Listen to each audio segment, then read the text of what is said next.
Hannah suggested that I move into a budget-friendly apartment, believing my home-based activities didn't justify my living in the family house. Fresh from the city, she was determined to take my place in the home I shared with my in-laws. They never truly understood my work-from-home lifestyle, and now, with Hannah's influence, even my husband, William, seemed to conspire against me. It was disheartening that they didn't recognize that I was the one shouldering the mortgage for the house. The realization hit me hard. Why should I remain with people who made me feel unwanted? If they were so eager for me to leave, then that was exactly what I would do. I had reached my limit, and fueled by frustration, I decided to transfer the mortgage responsibilities to them. After making that choice, I ended my marriage with William and stepped away, unaware of the challenges they would soon face without me. My name is Amy. William, my husband, was 3 years older than me. Our paths crossed at work, but ours was no ordinary workplace romance. William worked for the janitorial service at my office.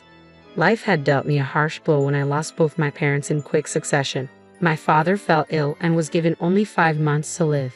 During his illness, my mother also succumbed to her own health problems. With their passing, I was left to navigate life alone, having no siblings or parents to turn to. The grief would often overwhelm me at unexpected moments, bringing me to tears. Yet I masked my sorrow with smiles, especially at work. The day William and I first truly connected, I was lost in thought by a window trying to hide my pain. Although we had exchanged nods before, we had never really talked. That day, William approached me, checking in on my somber mood. Opening up to him felt surprisingly easy, perhaps because he was somewhat of a stranger. When he learned about my parents, his empathy provided comfort. He shared his close relationship with his own parents, which helped me feel less alone in my sense of loss. This marked the beginning of our conversations and eventually our relationship outside of work. When we started dating, William introduced me to his parents, who welcomed me warmly and offered kindness in light of my situation. Our bond with his family deepened effortlessly, leading us to marriage without the need for a traditional proposal. After our wedding, we found a cozy apartment near his parents and embarked on a new life together, envisioning a future that might include starting a family. I shifted careers to a remote role for more flexibility. Although I shared this significant change with William, he didn't fully grasp what it entailed. He knew I worked from home, but the nuances of my job were a mystery to him. Despite the job change, my income remained stable, allowing me to cover our living expenses. William earned less, so we agreed he would save his earnings. His financial contributions were minimal, primarily because his social life was modest and inexpensive, mostly involving outings with me or friends. He was comfortable with me managing our finances, which suited us well. Working remotely brought many benefits, including the joy of sharing leisurely meals with William, a luxury I never had at my old job. Cooking had once been a simple affair, but eager to please him, I found delight in preparing more intricate meals. Our life together felt tranquil and fulfilling. However, a few years into our marriage, an unexpected crisis struck. A devastating fire destroyed William's childhood home, erasing cherished memories and belongings. Thankfully, his parents were safe, but the loss was immense. They moved in with us temporarily, and I sought to uplift them, much like they had supported me through my own parents' deaths. I took on additional household duties and made comforting meals while managing my work.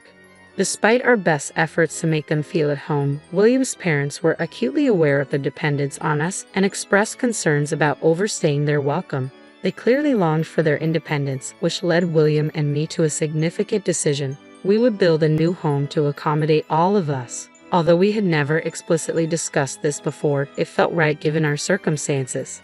I had been saving diligently, separate from William's savings, and the timing seemed perfect to use those funds to construct a new home, a place symbolizing a fresh start for his parents while honoring the past. The original house, a charming wooden structure built by my great-grandfather, held many memories but was no longer practical.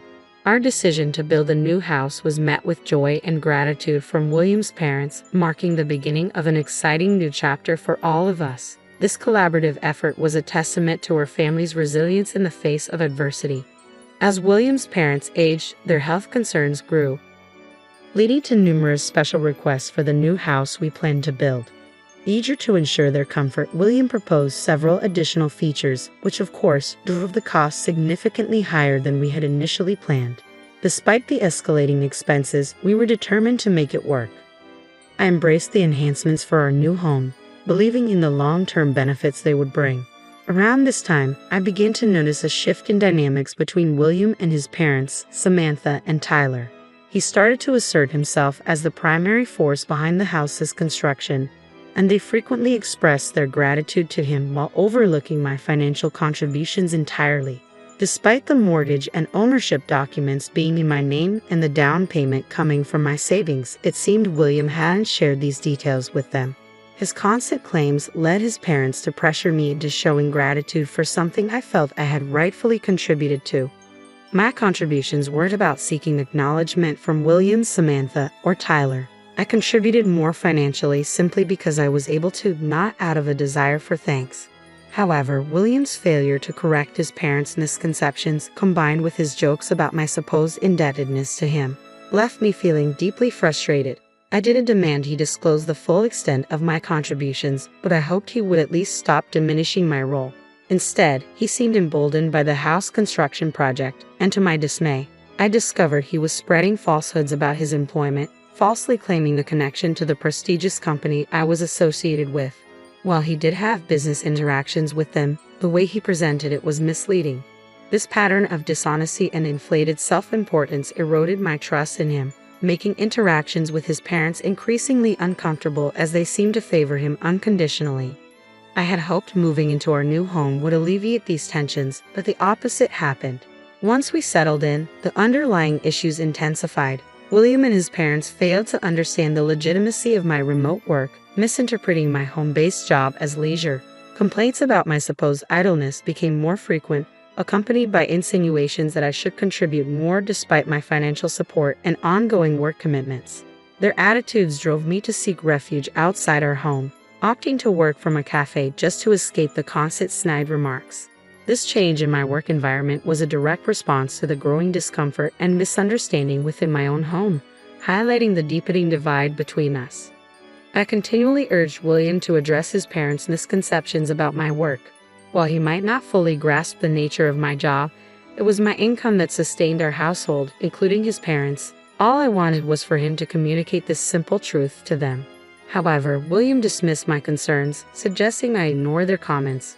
Consequently, with the perception that I wasn't working, I became burdened with all the household chores, and his parents began to treat me like their personal assistant. Reaching my breaking point, I confronted them, expecting William's support during my moment of distress. Instead, he rebuked me for speaking out and shockingly presented me with divorce papers as a threat to conform to their expectations. His unprecedented anger and ultimatum left me feeling powerless, forcing me to reluctantly acquiesce to their demands. Following this incident, both William and his parents became distinctly indifferent towards me, leaving me with only my work as a respite, a means to escape the harsh reality of my home life. During this tumultuous period, Hannah, William's sister, came to visit our new home and decided to extend her stay. Almost immediately, William's parents began to air their grievances about me to her, criticizing me for spending too much time isolated with my computer and insinuating that I was neglecting my responsibilities. I felt as though I was living off their generosity without contributing, and they mocked my dedication to my work, questioning its validity and jesting that I must be a nerd for being so engaged with technology, all while suggesting I did nothing meaningful. Their conversations took a demeaning turn as they speculated about my past role, incorrectly suggesting that I had been a cleaner at Williams' company.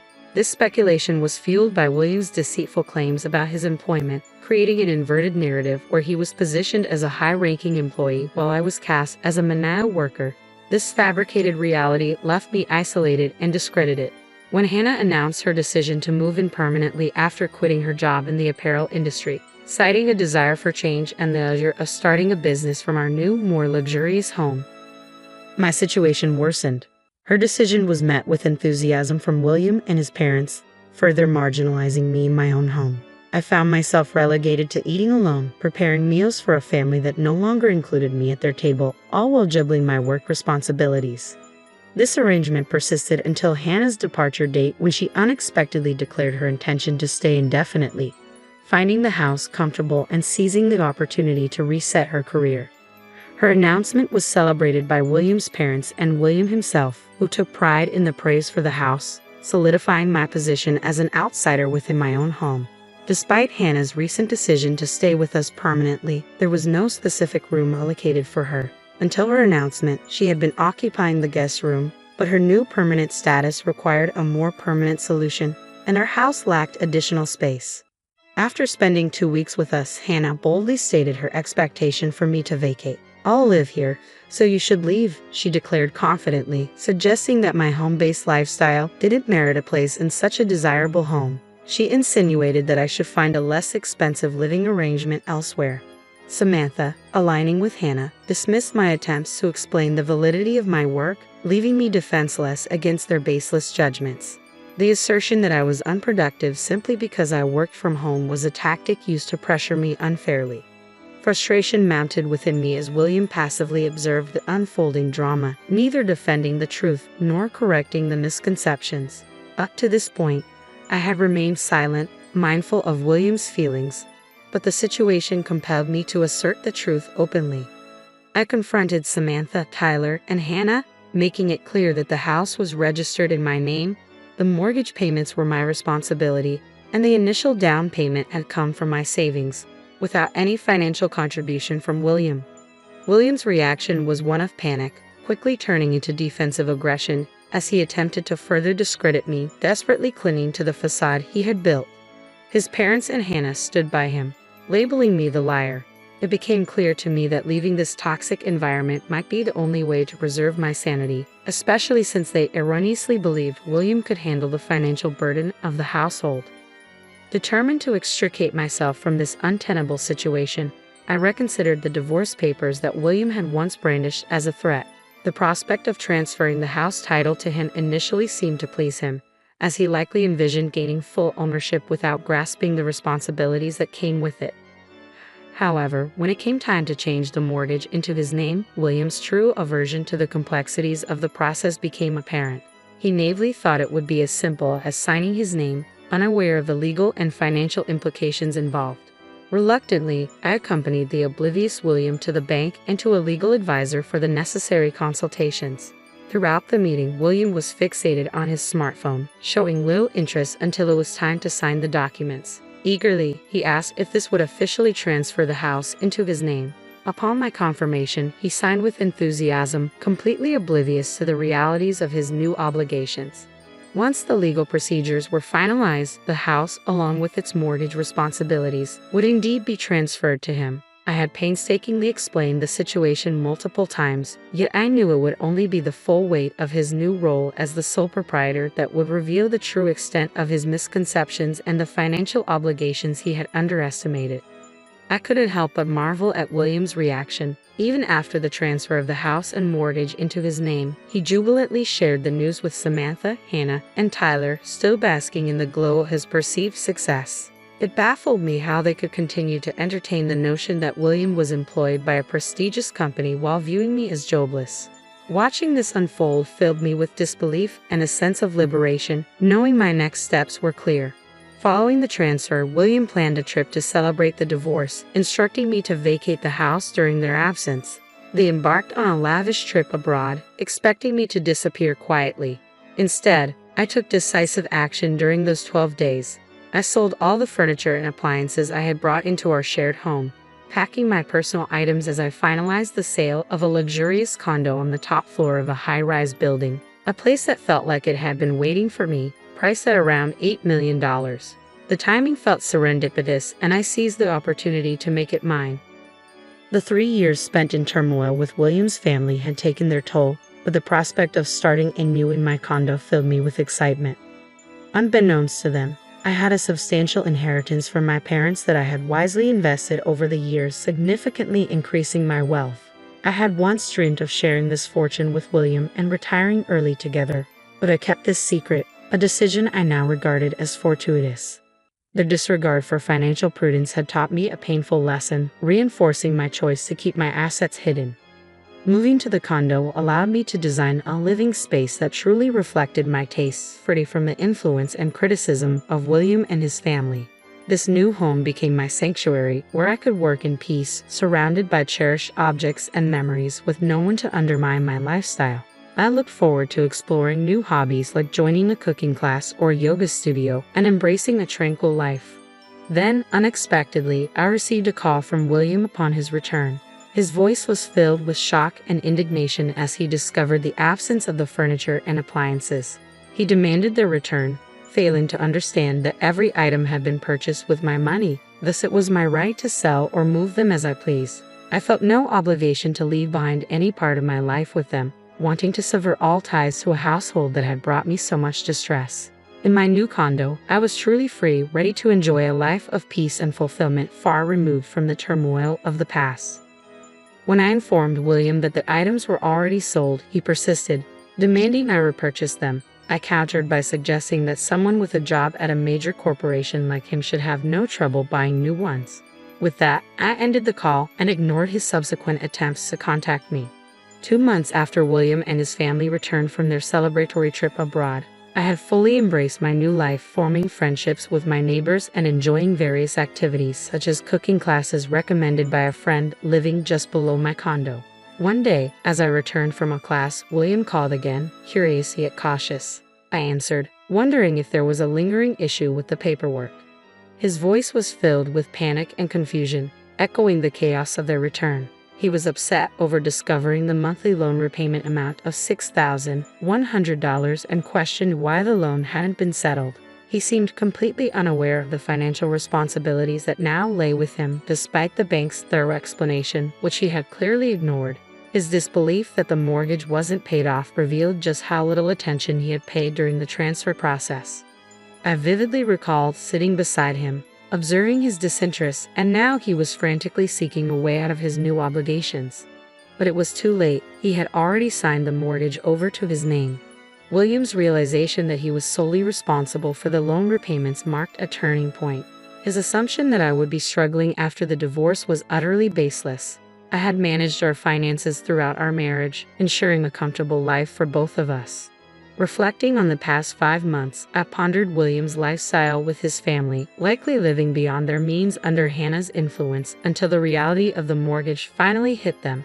His predicament felt distant to me now, as if it belonged to a stranger, and I found myself indifferent to their financial woes. I took a moment to enlighten William about my current situation, living comfortably in a luxurious condo thanks to my successful investments. His silence on the phone was telling. And after that revelation, his calls ceased, leading me to believe he had somehow coped with his situation. Unexpectedly, William reached out again, reigniting the connection I thought had been severed.